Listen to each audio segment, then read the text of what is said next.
natty boy trying to make it. Fugazi, the protein shake. What's going on, guys? Welcome back to another episode of the Natty Boys podcast. I'm here. My name is Wayne, and I'm here with my co-hosts, Brian Wynn, Giraffe. It's good. We got Dirk Emmerich, aka Mr. Ready Too Early, world champ. What's going on, guys? It's been a hot minute, like a couple of weeks since we 2 weeks, man. 2 weeks, I guess, right? And where were we at? Like 10 weeks post Worlds. 10 weeks in one day. 10 weeks in one day.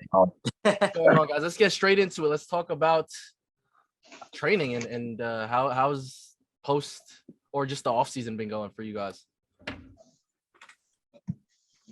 You wanna lead off, Dirk, or what? Yeah, up to you, man. I can start. All right. So my appetite is non-existent right now. I'm currently weighing in around 164 to 165 pounds in the morning. The force feeding's begun. I'm struggling to get like 3,000 calories in these days. So it's been great. My weight's maintaining pretty well. We're gaining very slowly. So training's been all right. I'm deloading this week, also deloading my caffeine intake. Just excited to get back into training again next week. Yeah, bro. Nice. I messed up my back, but that was good. Yeah, that was good after like 3 or 4 days. Yeah. What about you, Dirk? Yeah, same for me, man. Like appetite is like also non-existent. Like force feeding started again big time. Like I wake up in the morning and I'm like, oh no, I don't want to eat, but we need to eat, to gain. So it's only liquid calories right now in the morning for me. Even during the day, I'm smashing like about like one liter of juice per day now again, and stuff like this. So in regards to that, it's a great sign that like hormones and stuff, it is recovered. I'm actually really, really certain about that. And training goes extremely well as well. Yeah. So yeah, next week deload as well, the first deload since a long time. And yeah, man, other than that, I'm like soon at like 74 kg. So it's like 72.5 kg right now. Yeah. Yep. Something like that. 4 pounds. And yeah, overall super happy also with like how the condition is at the moment. Like I feel like we all are in a really good spot now, like 10 weeks after prep. And Definitely. Yeah, man, for sure. Same with me. Shit, where am I at right now? Yeah, training's been good. I signed. Oh yeah, I told you guys, but I don't know if the viewers know. I signed up to a new gym, which is like probably the best gym in my area. It's called Signature Fitness. Man, I've been loving it. This is my first week, so for training's been amazing. It's like another height that I guess motivation that I didn't even know was there, bro. I don't know. I don't know if you know that feeling of like, because Brian kind of works out at home, and Dirk, you always been working out the same gym, but like going to like a new gym and having that gym like be way better, just like that's huge. Yeah, man. Yeah. I think you guys could kind of see from like what I'm posting, and like it's fucking the gym's just like amazing. The leg press, man. Oh, I'm so jealous. So I'm just starting to play with the new toys, like the leg press and like different machines that I obviously never had at the other gym. See, I took machines for granted until I moved into the garage gym. I never actually used machines, even when I was at commercial. I would use maybe like the cable crossover. I would use the leg press, leg extension, leg curl, but I never used like any of the chest pressing machines, any of the shoulder pressing. Yeah, maybe I kind of wish I did now. Yeah. One day home gym. Yeah, so future home gym. Yeah. So that's training just up. I feel like, well, this week I kind of took like a mini deload because like I backed up on intensity a little bit just to, get used to the new gym, the environment, and just like all these new toys, like the new machines that I'm using. I want to make sure I'm like everything's kind of in a way standardized, I guess. Like it's not bad. It's not a bad idea to take during that time and then just play around with everything. Kind of exactly. Make sure getting like to a comfortable groove before I start like pushing intensity and make sure I'm doing things right and it feels right and I pick, because the thing is with me, I like to stay with like an exercise and a certain machine for like a certain amount of time, just so I could like work on that movement and work on, I guess, that specific machine if it's a machine movement. But yeah. So I took. And you gotta see what exercise the practical set up too. Because you said and you also have to kind of figure out what exercises are practical with your setup too. Because you said like the benches are really far away from the cables, so you can't really do seated cable rows like the way you want to, right? I couldn't do the chest supported or the pull downs, the iliac pull downs. Yeah, I'm around. Damn, I don't even know my average, but this morning I was 169, bro. That's fucking the highest I've weighed. Yeah. But obviously it was like my weight fluctuates. I think I'm probably around average like 167 around. Yeah, we're doing good. Yeah, it's cool because I'm probably the most flexible I've ever been with nutrition. Because I'm just hitting ranges in calories, making sure I get at least 200 grams of protein. Right. And letting total calories fall anywhere between like 3,000 and 3,500. Although I really should bump it up to at least 3,500 because at 3,000 my weight starts actually dropping back down. Yeah, I saw that. I'll start seeing the 163s and even the 162s if I eat at only 3,000 right now, which is crazy because the peak of my last off season, I was at 190 something pounds. I was eating probably like 3,500 and still gaining weight. Wow. And I can eat at this lower body weight. My metabolism's a lot more efficient, I guess. Yeah. So I can actually gain on 3,000, 3,500, or even maintain around there. Let me ask you this: are you guys doing cardio right now at all, or like doing anything for extra expenditure, like walks? Not at all, man. I don't track steps, nothing, man. Nothing. Some days I'm super lazy. You still track steps, Brian? You said? Yeah, I mean, from work, I also just get 10K minimum, but then on the days off, I'll still walk and everything. I just like the time in the sun. I just can't stay inside all day. I gotta get some sun. I also help with sleep too. So yeah, I completely understand that, man. And it sucks because like right now in Jersey, it's just so fucking cold. Like it's so cold. Like I hate, and I'm not like I don't like the cold. I'm not a person that likes being out in the cold.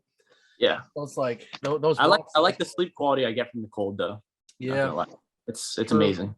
Yeah. I've been trying to. Quality, man. Sleeping like a baby. Yeah, man, my sleep's been a lot better this past week. Like, yeah, I was about to ask you guys that. How the best it's ever been. Wait, shit. It's like 7 hours, 9 like hours. 7 hours, like 7 hours almost minimum. Yeah, that's good, man. Yeah, I was about to ask you guys, how's your sleep been going? Because I know that's like a variable that a lot of people overlook when it comes to just like progress. So important. Off season in general. Yeah, man. I feel like everyone's always on point during the season, but then off season, they're like, oh, it's a 3 to 5 year off season. I can afford to miss these days, But then that's the mindset. Like 5 or 6 hours that's sleep in. Yeah. It's so important. Like it's the best supplement out there. Like sleep. Yeah, and all daily habits add up. Yeah, man. Definitely. And like when you sleep 6 hours constantly, man, your recovery will be select up. Will be 100%. So have you guys? Was that go for it? Go for it. Have you guys? So I see Brian tracks the amount of sleep he gets per day. Dirk, do you track like the amount of sleep you get every day or no?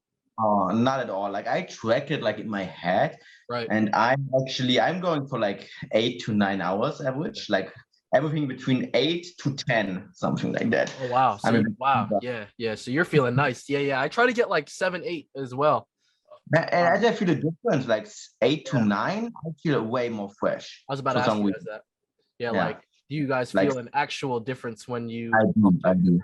Dude, I feel so like a big difference. I think that's like something that people need to hear more. Like, get better. Like being more enthusiastic, more energetic, and like. Yeah, man. Like, the training quality is so much better. Mm-hmm. Yeah.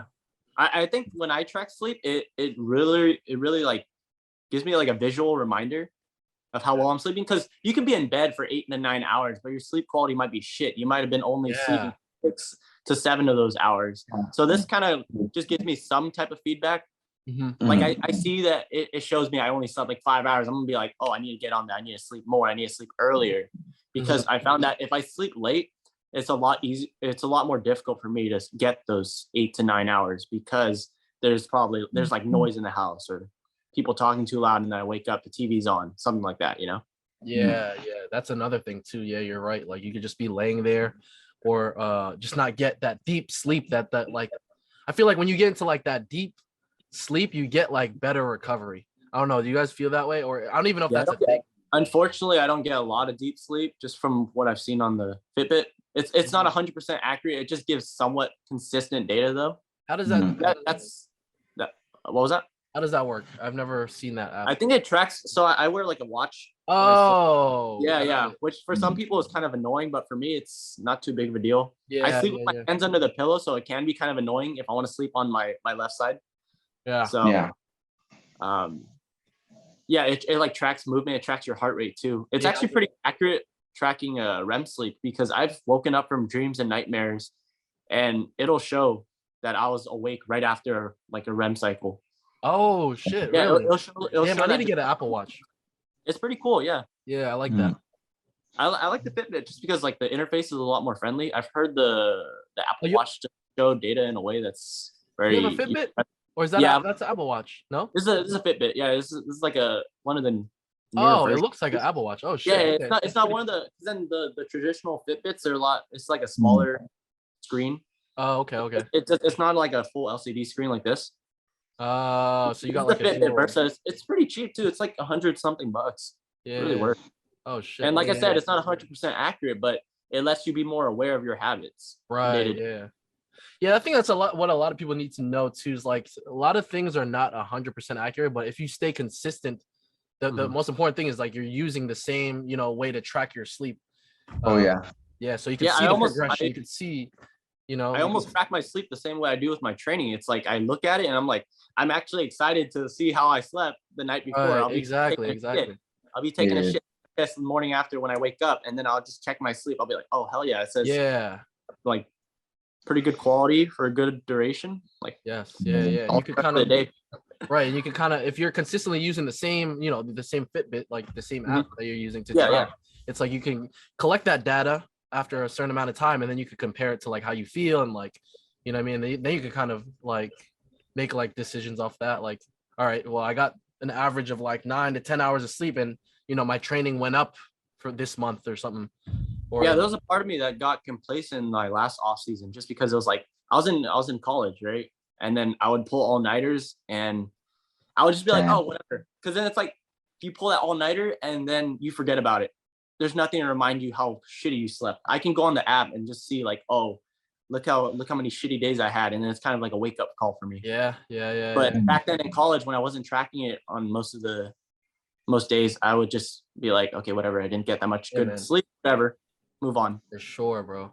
Yeah, man. A big thing with working with 3DMJ that I learned is just collecting data, man, how important that is, and how useful that tool could be with like just figuring things out, like in your training and nutrition, man. It's definitely. I definitely recommend people just track everything that they can, track, like sleep, nutrition. I used to be like very lenient with the nutrition side, but now I'm like, I like tracking. Like, how people like, oh, don't track during the off season. I remember Berto told me to delete it at one point. I get why he told me at the beginning, right post whatever month of post prep. But like now that I'm, it's never been, it's never been a stressful thing for me. Like I like seeing the data. I like seeing the numbers. Yeah, I would lose weight again. I would lose weight. I would make less good progress without tracking. Right, I love it. I think we're on the same page there. I track in the off season. It's not a. I don't get people who say it's so stressful. I'm like, dude, that's like 5 seconds when you put it in. Yeah, maybe if you're not mentally healthy, it's probably not the best idea. Yeah.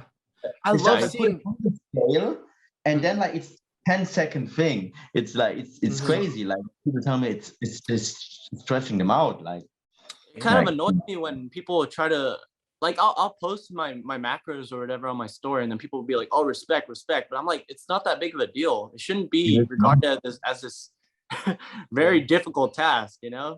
It takes a few seconds. It doesn't even take crazy discipline. It's just you just pull out an app. Sometimes you can just eat and then track it later. It's so funny because what we're saying is like we're all on the same page, right? And that's the amazing thing about it. We're all three on the same page. but this is all relative, right? Because it's like normal. We're fucking remember we're the crazy ones, so it's like normal people, like normal gym goers and people that don't really know how to diet or have never tracked macros or know anything about energy balance. Stressful because when they have a girlfriend and stuff, I don't know, like then they just want to relax, have a bag of chips, and don't worry how many grams it is, like something. Dirk is trying to say something. He's like, "Don't get a girlfriend, people.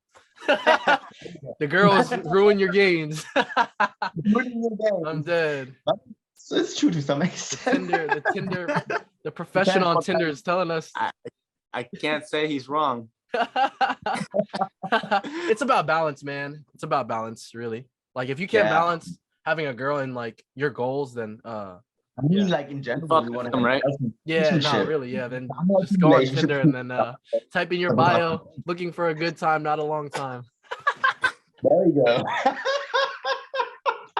So just joking. I'm kidding. All right. Not really though. All right. But yeah, man, let's talk a little bit about nutrition, because I think we covered on our last podcast, we did a lot of people like the cues that we like, our mental cues on certain exercises that we do. Wait, you mean training? You mean training, right? You said sorry, we talked about training last, training cues, but let's talk a little bit about nutrition. Like what are your goals this off season for in terms of body weight and I guess body comp? Obviously the goal is to stay as lean as possible. I mean, just build muscle and minimize fat gain. I can kind of start off like I already planned it, kind of like until prep next year somehow. So the plan is now like nice. Yeah, the goal is to get to like 76 kg around June. Then we're doing a mini cut where we're probably getting quite lean again, like where it's like for other people, oh, that's super lean, but when the body fat set point is a little bit lower, you can like push leaner and still feel all right.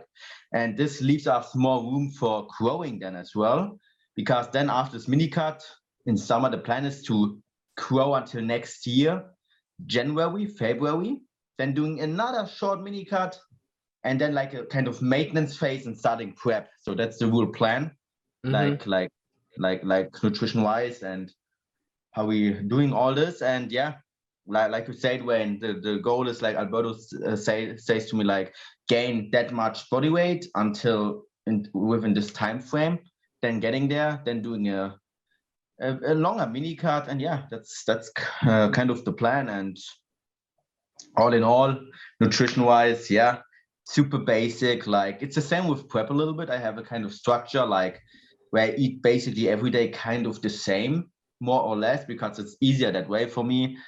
Also making sure to get calories in the morning, that I'm not fasting for too long, because it's already getting hard now to get all the calories in. So it needs to have a little bit of a system, because otherwise, it's super hard, and it also would impact my sleep if I'm eating a shitload of food right before sleep. So like I said, super easy, nothing magic, just counting calories and ranges. Like right now, 3,700 to 3,900 within that range. Also protein, 160 to 200 grams within this range, and carbs, fats, whatever. I don't bother.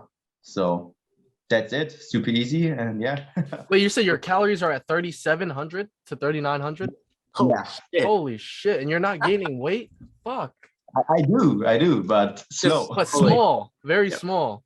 I'm at 3,500, and like every day I'm like, what the fuck? Why am I like 2 pounds over here? Holy shit, man. Like, Brian, what's it looking like? The goals and like. I'm just gaining very slowly, like Dirk. I am just keeping that loose calorie target from. I'm not eating 3,700 to 3,900 though. I'm eating more like 30. I think it's realistically, it's more like 32 to 3,500 right now. And I'm just gaining slowly, exactly like Dirk. I have that loose calorie target, protein at least 200 grams a day, and then carbs and fats fall wherever. Ideally, I try not to let my fats get above like 120 grams. That's just where they've been naturally falling these days. So I kind of just link to it. And then I'm just the goal for this year at least is just to slowly gain, try to prolong a mini cut for as long as possible. I don't want to cut until like maybe beginning or mid next year. I kind of just want, I just want to give this whole year like some good time to just good training quality. And then next year, so that's, you have no kind of hurry, you know, you don't really. I'm not trying to push weight gain either, because in the past I try to push my food, but my training wasn't very it wasn't optimized for that kind of weight gain. So I gained a lot of weight, but it's like I don't know how much of it was muscle. Right. So I'm not going to push body weight up as aggressively. It'll just be slow gain up until maybe March next year. And then if I need to, I'll mini cut down. But weight goal, I don't really have one in mind. Maybe somewhere in like the mid to high 170s, and then mini cut down if it doesn't look like great or it doesn't feel comfortable. But most likely it still will be a pretty good weight. So we'll see. Yeah, nice. Yeah. One thing is like that's important that you kind of mentioned is that you know, you prioritize, you know, we're trying to eat and gain weight, but you prioritize training performance, because you know, you gain all this weight, but how much is it? How much of the weight is quality? How much are you really stimulating your body to build more muscle? Exactly. I think what's most important, more than the number on the scale, is like your performance in the gym, how you're feeling every day, and you can't forget that little stuff.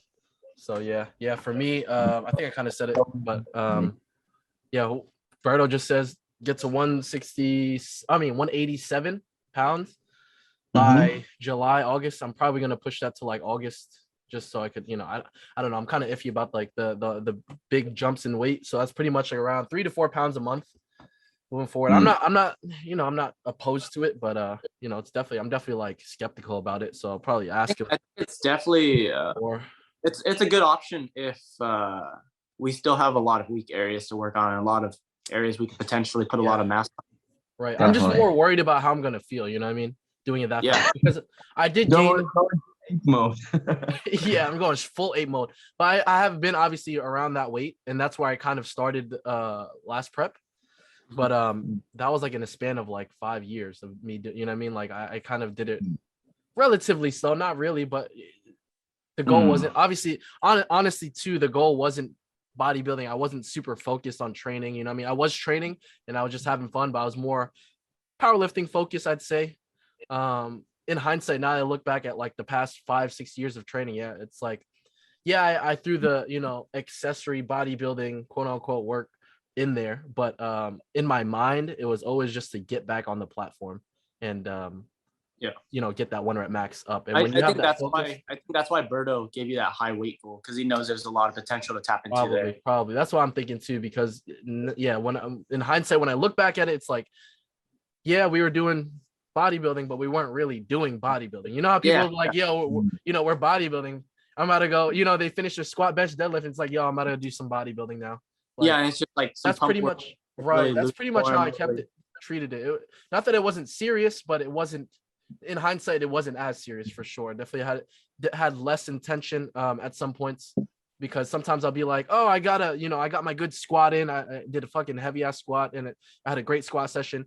And I'm tired. You'll be taxed after. You won't be able to put that same type of exactly. That's what I was trying to get to. Like leg curls, And then if your focus is to try to get that 1 rep max up on the squat, bench, deadlift, then everything else is like, you know, if I don't feel good on the accessories, I'll just take it easy. You know what I mean? Now I'm like fucking going hard on the accessories. We're in a good trend upward to during this whole offseason. Actually, now, dude, we talk every day. For the viewers that don't know, we pretty much have a chat and we talk every day. And bro, like just seeing like all these other bodybuilders, like I met Siobhan in person the other day, and just being at that bodybuilding gym, there's a lot of bodybuilders there. Fuck, like I get humbled. I love it, man. Like I love being like feeling like I'm like the smallest motherfucker in the gym. It's and amazing, seeing Siobhan in person, bro, this guy, I'm like, fuck, I want to just take another off season. Because dude, he's so big, bro. Yeah, I mean, what, you met him and then you were messaging in the chat like, bro, I kind of want to wait. I'm like, fuck. I stand next to him and you saw the picture. This guy's fucking huge. I'm like, you know, that's the level I want to be at. So it's like, damn.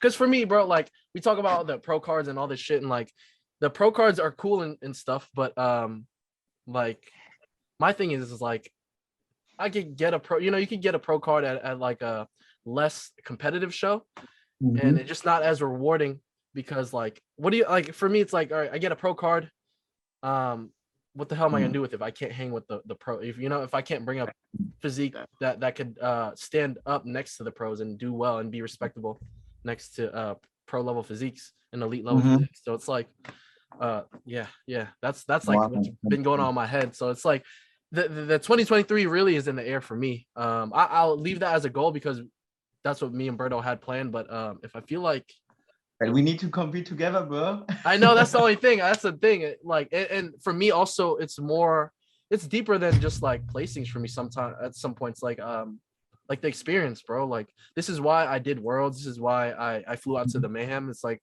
the experience, just meeting people, obviously getting on stage, and yeah, just everything about like everything it's so weird, man. I was thinking about this the other day. I don't know if you guys can relate, but not to go off on a tangent, but I will for a little bit. Good. I was wondering to myself, I feel like, all right, so I do feel like this. I feel like I enjoy the process, everything leading up to the stage. Not that I don't like this going on stage for like 15 minutes, 20 minutes, but like the whole process of it, like I'm more excited about than actually being on stage. No, I agree. For Worlds, I don't think I had the best time on stage at Worlds. It was just the time leading up and the just the whole experience itself was so fun for me. Yeah, man. Yeah. Like meeting everybody, a part of me was huge over it. Good community and meeting everyone backstage who worked so hard for that and connecting with people. That's actually for me one of the most rewarding things, to like meet all the people, all the athletes, and that's so amazing. Like sharing everything, like the post-show dinner, the post-show partying, whatever. That's like also so amazing. Like it's just wow. Yeah, that's why I enjoy the off season so much right now, because we're in that process of building together. Yeah. The first one that I've been able to actually keep in touch with other competitors while we're in that process. Hell yeah. Usually it's just I go back into my own little cave. I just do my thing quietly. Yeah. And then we have our final story on stage. Yeah. I'm back. Yeah, and that's so amazing to meet everybody, and then like obviously also stepping on stage is so much fun, and so I don't know, I love that feeling. It's like, oh, when you stand there and like all the adrenaline and stuff. Yeah. Awesome. Yeah, I was about to say, but you already kind of explained a little bit, because you actually won like at the highest level. It's like, and it's cool to hear from you that like you enjoy like the process as well. Like, I don't know if you enjoy it more than just like being on stage. But coming from someone that actually like, because I'm thinking like maybe it's because I didn't win at the highest level. Maybe that's because I didn't get that experience. So you know what I mean? But to hear from you that you're saying the same thing, it's pretty cool. It is. And like winning at the highest level, kind of, it's a different kind. It's like also super amazing, and it's something you will never ever forget in your whole life. It's like one of the moments where it's like damn, I have no idea how to compare it with like something so rewarding. It's like, well, we worked so hard for that, and then boom, that's like also something pretty amazing. Yeah. And for sure. So as we're getting closer to ending, let's go to the comments from the people, man, from the viewers. You always want to show love to the viewers. So let's see if there's any questions. Josh Lancaster said, love these lads. I'd like to hear more about DIRK living in Thailand. What else? What other? Tell us your real quick. Tell us a crazy story from Thailand that you're willing to share with the audience. Oh, his face. Crazy like, oh shit! I had quite a few. No, in regards to training, maybe like when I arrived in Thailand, I got like, it was at the time when I got injured, so I lost a lot of muscle mass, and all the mass I've lost, I've rebuilt while I was living in Thailand, and then also right above it. So yeah, and all in all, like, yeah, I was working there as a bartender in Thailand. Life was super amazing. I definitely want to go back. I'm thinking like an end of next year, right after prep, would be a really good timing. I might join you, bro. You should join How many girls did you pull?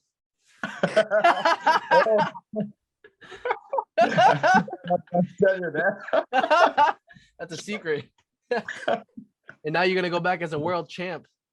So they'll be like, you should join me, bro. You would love it as well. Yeah, It's I might, like, bro. I really might. We'll talk when the time gets closer, because that's a long time from now. But it is a long time. When the time gets closer, I would love to go to Thailand, bro. Sorry? I would love to go to Thailand, bro. It's amazing. Like, but even the gyms, the food is good. The gyms are great. It's like it's good vibes everywhere. Like everyone is friendly, happy. There's like no negativity and stuff going on so much. That's what I love the most about it. It's like really like everyone doesn't give a damn like what everyone is doing. Like everyone can live their life how they want to, and that's really amazing in Thailand. Like it's like there's no jealousy, no negativity, nothing. So that's so amazing over there. And yeah, that's what I was doing in Thailand. Was living there like near 1 year, and was dope. Cool. Thanks, Josh Lancaster, for the question, man. Thanks for watching and supporting, by the way, too. So we're going on to Lorenzo Ojeda. Says, great content as usual. Here's a fun question for all three of you. If you were to loosely compare your respective physiques in terms of bone structure, muscle insertions, and the overall look to bodybuilder, natty or enhanced, which bodybuilder resembles your physique the most? That's a great question, Lorenzo. You ever think that though? Do you guys think about that at all, or no? You don't even know? Not at all. Like some people tell me that I look like this or that guy, like this or that bodybuilder, but yeah. Who do people say that? Some people say to me, I'm looking like Lee Price. You know, Lee Price. Okay. Yeah, like he was also like Lee Priest. Lee Priest, yeah. Yeah. I see it. That guy was a crazy teen bodybuilder. Oh shit! Yeah. Nuts as a teen bodybuilder. Yeah. I just pulled it up. I'm like, holy crap! Yeah. I can see that for sure. If you were enhanced, you're like some told me that. Yeah.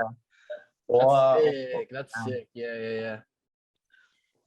What about you, Brian? Nothing? No. I never actually thought about this too much. I think when I was starting out, I wanted to look like Matt Ogus. I always wanted to look like Matt, but obviously it's like the genetics are different. I always just wanted to have a really good crab most muscular like his. Yeah.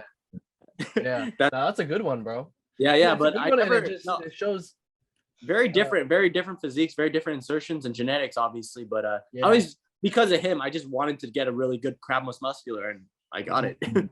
Very happy with that. But no specific bodybuilder or like that I would say has like similar structure that I can think of. I don't know. Yeah, not off the top at least, right? No. Yeah. You probably have to go through like a few bodybuilding pages and be like, okay, I might look similar to get more development to actually see anything like that. Yeah. Damn, well, who do I see myself like? I don't even know. I don't really think of it like that anymore. Yeah. It's like when you're starting out, when you're just trying to see what can I reach. Yeah. Those first 2 years of bodybuilding. You have a vision at the beginning, you know? Yeah, you're comparing yourself more often than you're like kind of just focusing on yourself at the start, which is natural. You know? Yeah, and when I look back like 10 years ago, like when I was looking up to all the people, and now I'm actually at their level. It's crazy when you think back. Like 10 years ago, I was like, how is that reachable? Like this is like they have some godlike genetics. Like, damn, this is crazy. And now you're like, oh, I'm even looking better than some of those. That's crazy. Yeah. There's also a picture that Jeff Nippert posted back then. He put like a crab most muscular. That's when I was like, oh fuck, I want to. But what else? Love this Mukun Veg. Thanks for the comment. He says, love this conversation, man. Thanks for all the inputs regarding training splits and all the mental cues. I would love to know more on progressive overload. How do you guys go about progressive overload through your training blocks? Oh, that's a good one. Yeah. Who wants to go? You want to start it off, Dirk? How do you go? Like for me, it's like just adding reps, and then I have like rep ranges, let's say 10 to 15 reps, 3 sets. And when I reach 15 reps with excellent technique 2 times in a row, then I'm increasing weight, starting all over at 10 reps again, working my way up until 15, reaching 15 2 times in a row, adding all amounts of weight and then repeating that cycle. And that's how I'm doing it since years. Yeah. So let's say, for example, just to be a little more clear, if you did a if 3 sets of incline dumbbell press was your 3 sets of 10 to 15 reps incline dumbbell press was on your meso, how would you go about a maybe like a 8-week meso? I would start off with like 10 reps, picking away what is challenging for 10 reps. And then like week by week, next week I'm doing 11 reps, the next one, 12 reps, then again 12 reps, again 12 reps, then 13 reps. Okay. Once like that rep range, when I'm hitting it with an RPE of 9, when I'm hitting the last set, RPE 9, the last set done, I'm adding another rep the next week. And that's mostly it. Okay. Like super simple. I'm working a lot with like RPEs and like it's even intuitive right now for me. Like always, like the first 1 or 2 sets is usually RPE 7 to 8, and the final set I'm having RPE of 9 to 10. So that's what works best for me. And yeah, nice. I'm going on with RPEs when I'm increasing weight. Like I only increase weight when I hit like 3 sets, the upper rep range with an RPE of 8 to 9, and then boom. Yeah. So you're just adding reps over time, and then when you hit that top end of the rep range, you kind of, that's when you increase the load. Like not only reps, also like better execution. Like when I'm feeling like, oh, like this week I hit 12 reps, but the execution was like, man, not so good. Then the next week I'm doing it again, but with that it like looks way more smooth. So that's another important thing that you mentioned. Like when it feels easier, when it's better technique, all that.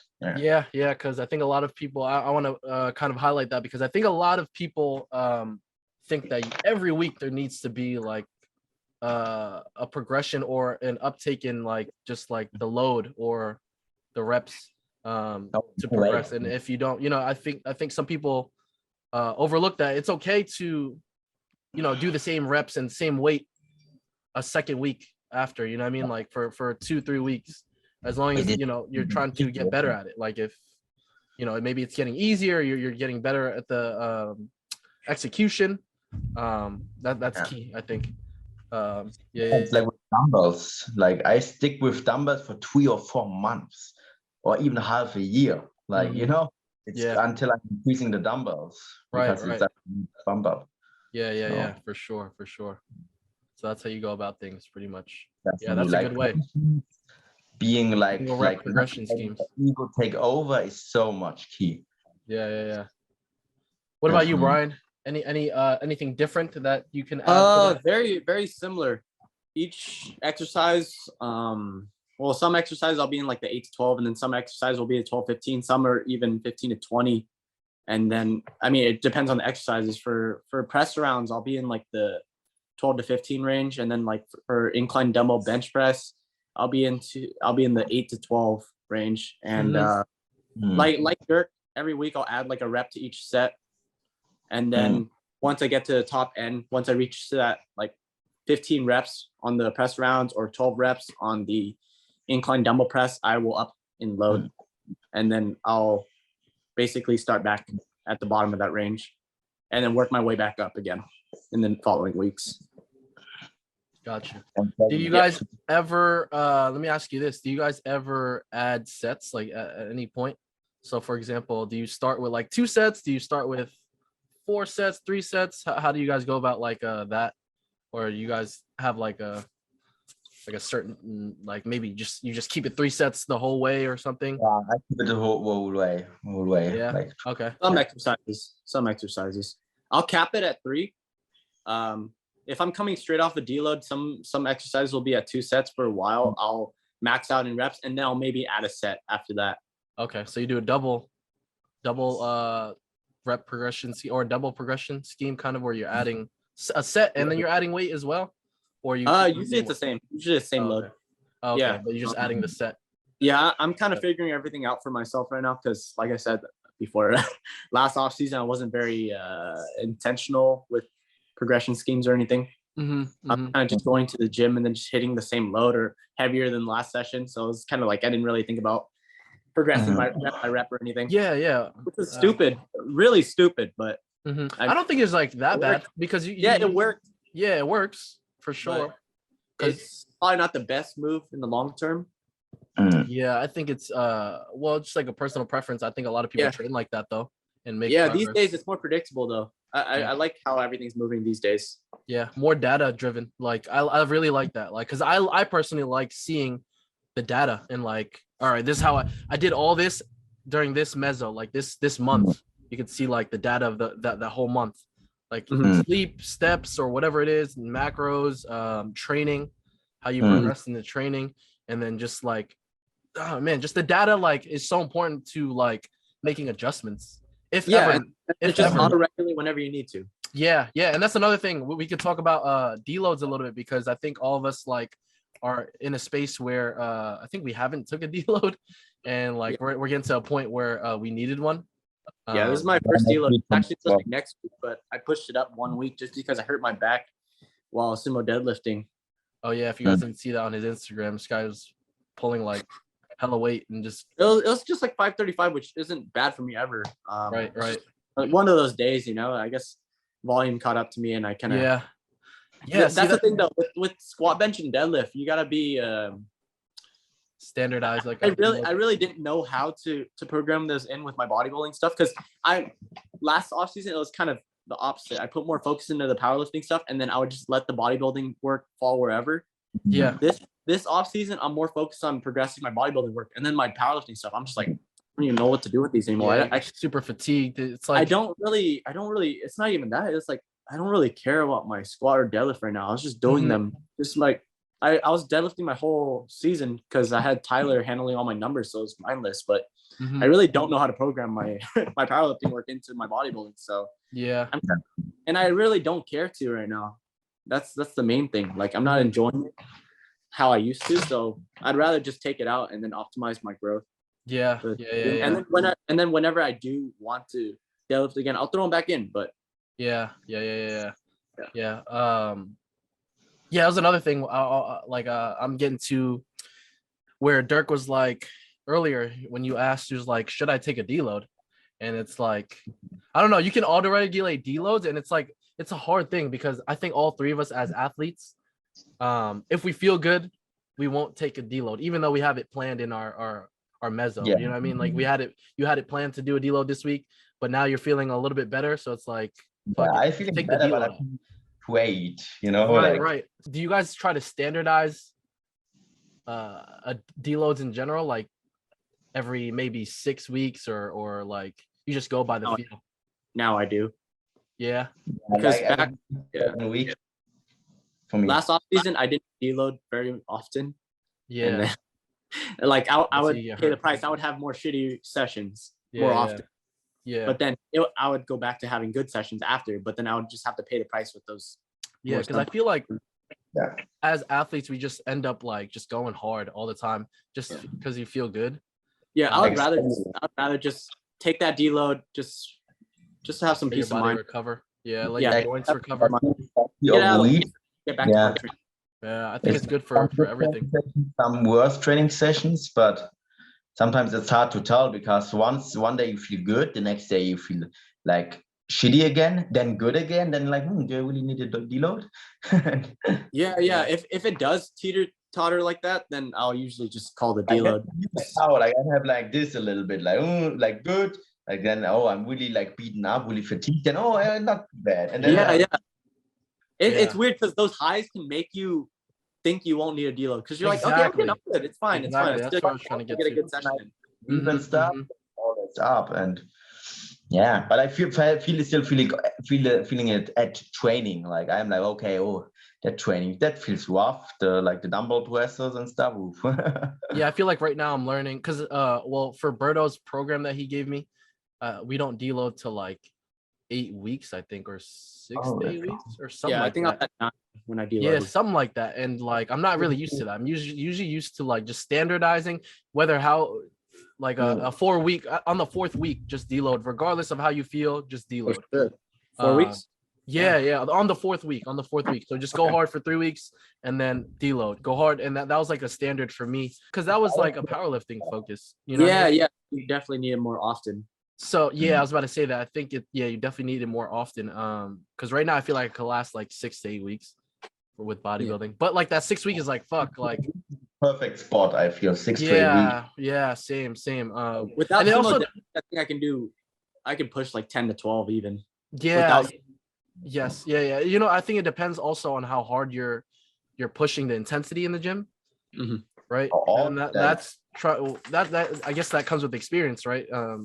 Because maybe I go too hard too often sometimes. Like when the RP should be at like an 8, maybe I'm going a little bit like 9 or 10 sometimes.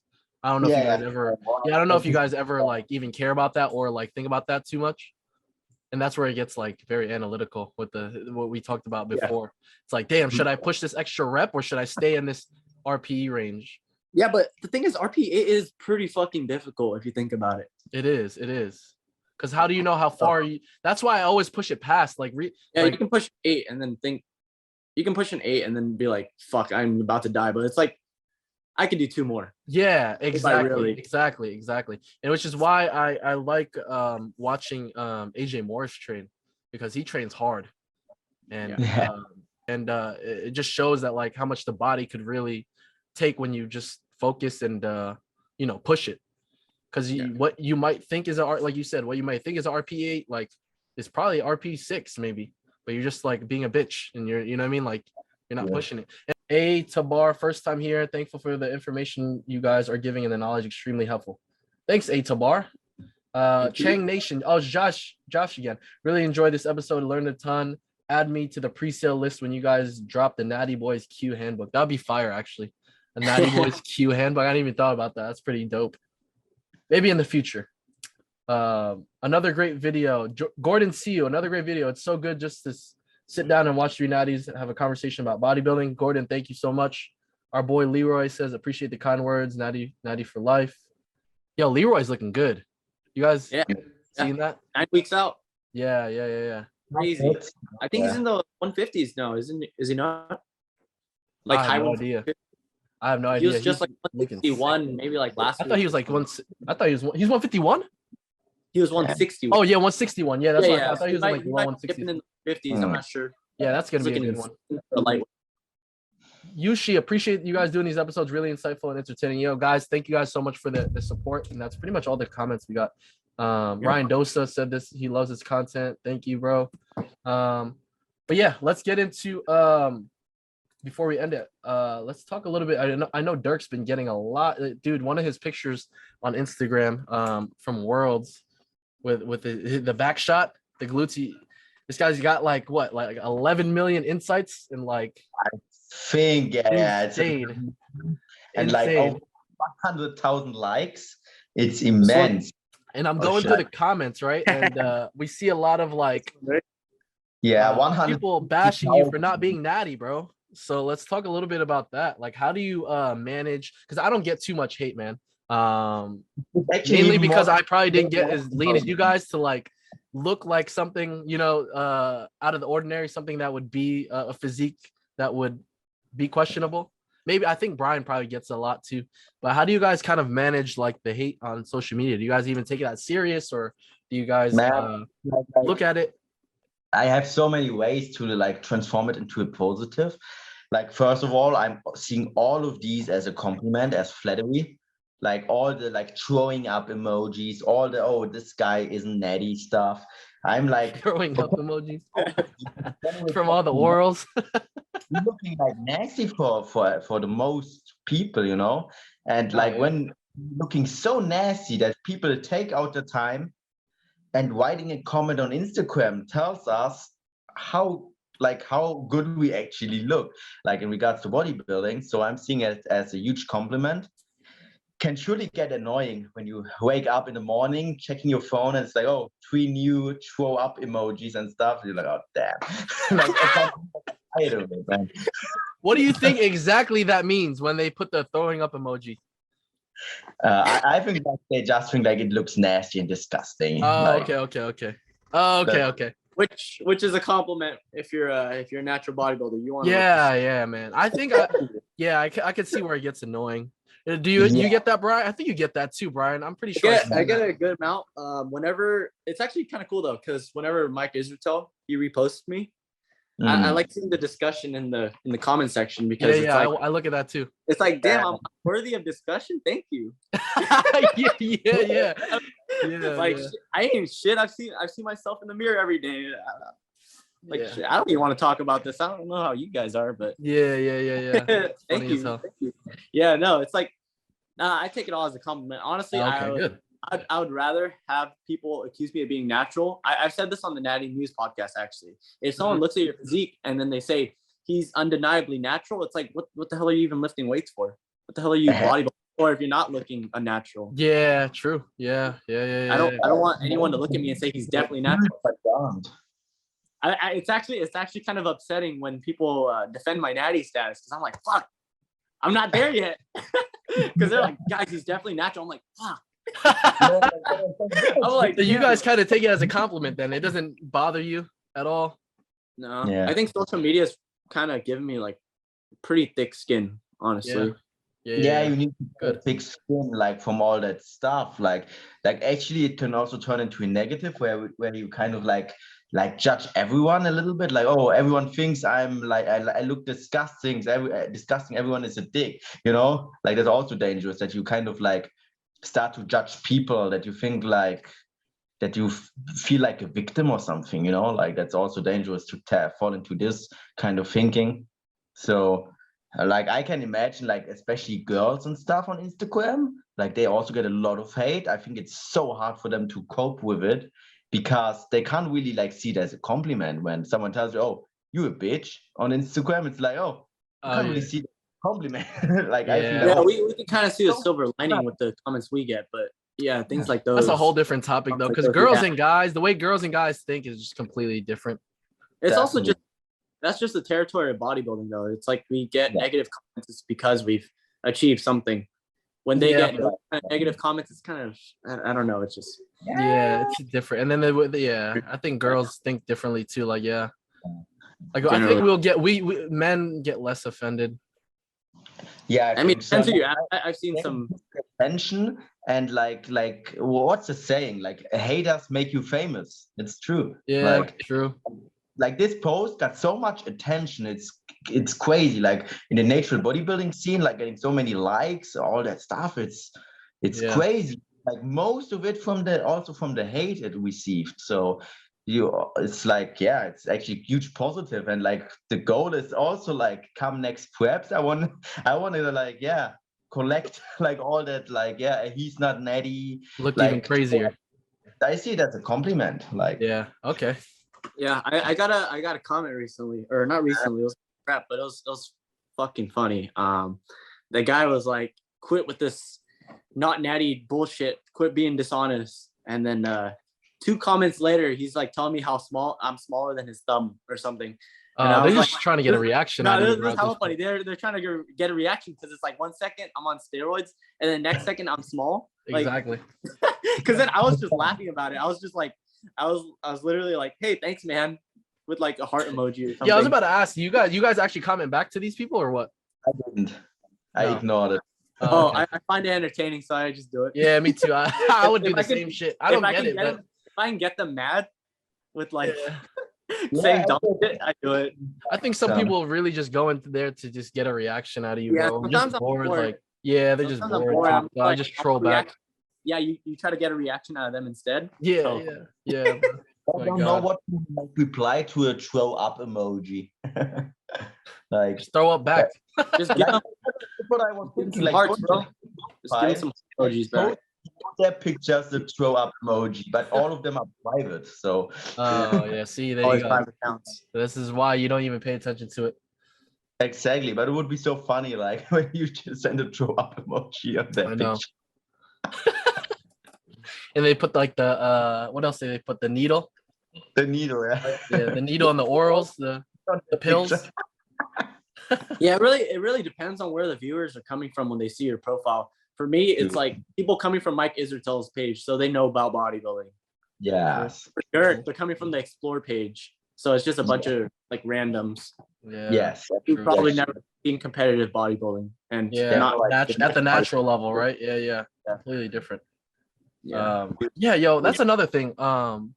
That's why I'm glad we're doing this too, because I think we're helping raise awareness of just natural bodybuilding. I think there's people look at natural, they don't even look at natural bodybuilding. Actually, I feel like we're like lost. We're like in that little gray area of bodybuilding. I feel like at least the high level ones, right? Yeah, we're a small community within an already niche community. Yeah.